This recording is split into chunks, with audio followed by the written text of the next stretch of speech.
Money on the Biz News channel. I'm your host, Megan Lynn Allen, here to talk to you about everything entertainment, music, theater, movies, the box office, celebrity gossip, but with a biz news spin. We're here to have fun. And we're here from the comfort of my own living room studio, so it's gonna be great. Let's see, how do I substantiate these gossips, these rants, this serious information I have to pass along to you?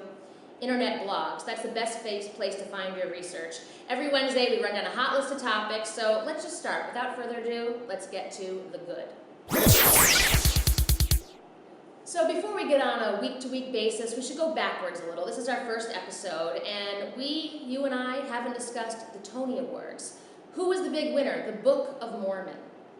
Who wants to see a musical about Mormons? Apparently a lot of people think religion is funny. I don't know how the Mormons feel. Actually, I do. They're up in arms. There's tons of blogs from Salt Lake City, Utah, complaining about the Book of Mormon musical. I don't know how many of them have gone out to see it, but it's a cynical view of religion and faith set to music with jazz hands. And you can imagine that it's kind of funny. It's coming from the makers of South Park, Trey Parker and Matt Stone. There's an article here on popeater.com. And I can't think of a better way to bring the Mormon faith to life than a musical written by the creators of South Park. It sounds strange, but it's true. And at the Tony Awards, not only did we see a lot from the Book of Mormon, but also their host, Neil Patrick Harris.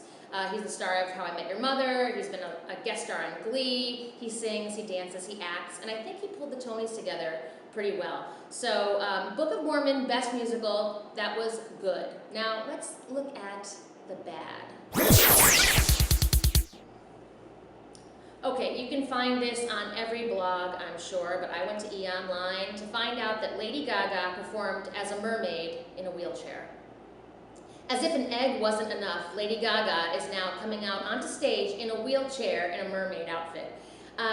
Needless to say, the disabled people are up in arms, or crutches or something, and they're really upset. So her song, let's see, I'm sorry that I don't know the mermaid song. It's called Yu the Mermaid. She was dressed in a black flipper and all, and she comes onto stage in Sydney, Australia in a wheelchair. People were upset. They didn't get it. I don't get it. So if you're a Lady Gaga fan, if you're a fan of mermaids in wheelchairs, do me a favor and tweet me at Fame and Money TV because I don't understand. I don't get it. So Lady Gaga doesn't always come out of an egg. Sometimes eggs are thrown at her. So at this Sydney concert, the people that were upset about the wheelchair debacle actually threw eggs at her. Apparently she missed them. I guess they hit some of her crew or her entourage, her limo, I don't know. But if you were there, would you have thrown an egg? Let me know. So that's it for the good and the bad. You might have thought Lady Gaga was also the ugly, but that's not what's ugly. Okay, if you check out popbites.com, this is a great site, all kinds of entertainment, news, and gossip, but with a little fun, sarcastic spin, and a lot of people are talking about this, Big Brother. Do you watch Big Brother? I don't think I've seen it. I have no idea what season they're on, like 2007 or something, but Big Brother's really popular in America, in the UK, all over Europe, and they're making a lot of money, right? Reality TV makes a lot of money. They pay people not too much to be on it, and they make money off of all the controversy. Well, right now on popbites.com, the headline is Big Brother house guest Jeff, also a raging homophobe. Well, is he faking? Is it real? I have no idea how much is scripted and how much is reality, if this guy is really a homophobe, but apparently house guest Jeff Schroeder is a gigantic, insane homophobe who hates Dumbledore. If that makes any sense to you, please tweet me, because I have no idea what that means. Okay, so house guest Jeff is a big homophobe, and popbites.com is upset about it. The great thing about popbites is they're not just upset about this homophobe guy. They also have this great list, a tab on their main page called Fame Whores. So let's see who else that popbites is up in arms about this week. So this week on the Fame Whores wall is the cast of Jersey Shore. Those are the biggest fame whores I can think of. They're making a lot of money for being the biggest jerks on television. They're giving Jersey a bad name, and most of them aren't even from Jersey. Italians, tan people, Oompa Loompas, they're all upset. They're all getting a bad name. They're the biggest fame whores on the Pop Bites wall this week. So basically what's going to happen is their contracts are changing and they're upset about it. If someone quits, they all get fired. Their contracts have been rewritten. So if they throw a hissy fit, they threaten to quit, or they do quit, they're all out of money. How much money are they making per episode? It doesn't say, but they're making a lot of cash for being the biggest idiots on reality TV. Next to the Fame Horrors wall, the headline is, will Dina Lohan be on Dancing with the Stars? Although their headline actually says Dancing and Drinking with the Stars. Good question. Michael Lohan is on reality TV on Celeb Rehab with Dr. Drew. Dina's going to be on Dancing with the Stars, while Lindsay is in jail filming commercials and making money. So, hey, the family's got it figured out. Maybe they're just fine, or maybe they should all be in real rehab, not being televised, not making money off of their pain and all of this drama. And to be honest, I can't really picture Dina Lohan on Dancing with the Stars. She's stiff, uncomfortable. I can't picture it. So that'll be interesting. So if you want more about the ugly, check it out on the Fame Horrors wall. So that's the good, the bad, and the ugly. And here on Fame and Money, we always have a little something extra to throw at you. This week, it's the snubbed. Emmy nominations for 2011 were announced on July 14th, and apparently some people think they were snubbed. I'm here on thehollywoodreporter.com in treatment for Outstanding Drama Series. If you think they were left behind, go to Facebook, follow the Biz News channel, and let me know. And True Blood fans, I know that you're out there. Outstanding Drama Series. I know that a lot of people were snubbed on that show. I don't know, if vampires maybe don't get enough credit for being good actors, if those shows are skipped over. Also Glee, nominations for supporting actors, but nothing for a lead role.